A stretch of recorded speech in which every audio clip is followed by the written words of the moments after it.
आज सकाळीच डाळ पाखडायला घेतली मी. तुरीची डाळ आहे, कारण का आजचा बुधवार होता आणि आमच्या आईला खायची होती घोड भाजीची डाळ भाजी. तर आईनं डाळ काही नव्हती, आईनं सकाळीच डाळ दळून आणली आणि जेवढी पाहिजे तिला तेवढी पाखडली घोड भाजी टाकली बी चुलीवर. आता बाजार निवडू राहिली, आजचा बुधवार होता म्हणून. आणि माय काय कशातच काही नव्हतं. आईची घोड भाजी होऊन तयार झाली होती आणि मी फक्त आंघोळ करून कपडेच धुतले होते. अजून कशातच काही नव्हतं. कपडे धुवून वाहू घातले फक्त. आणि आज बनवायची होती मला रसपुरी. तर मग मस्त असं पीठ चुरून घेतलं, एक पोळी बी लाटून घेतली संध्याकाळच्या आणि पुऱ्या बी करून घेतल्या. आता पुऱ्या बी झाल्या होत्या, रस तर मी पहिलेच केला होता. आणि आज करायचं होतं मला ढेमशाची भाजी. आता तेलकट आणि गोड म्हटल्यावर काहीतरी तिखट लागते, तर ढेमशेच करायला घेतले.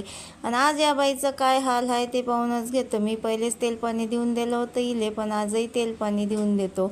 आता माझ्याजवळ रील नव्हतं म्हणून मी इले काही ट्राय केलं नाही, ही शिलाई चांगली येते का नाही. पण आता इले तेल पाणी देऊन उन्हात ठेवलं आणि पाटाले तेल दिलं आणि मस्त असं जेवण करून घेतलं. आणि जेवण झाल्यावर पाहतो शिलाई तर काही येऊन नाही राहिली, कारण का धागाच नाही घेऊ राहिली मशीन.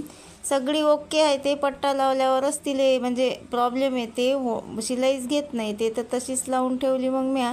आणि संध्याकाळच्या स्वयंपाकाला लागली. संध्याकाळी स्वयंपाकात होतं मच्छी बनवायची होती, आईनं मच्छी बनवली मस्तपैकी. मला फ्राय करायची होती मच्छी, तर मी मच्छी फ्राय करून घेतली. चला तर मग भेटूया पुढच्या ब्लॉगमध्ये. बाय. व्हिडिओ आवडल्यास व्हिडिओ लाईक करा.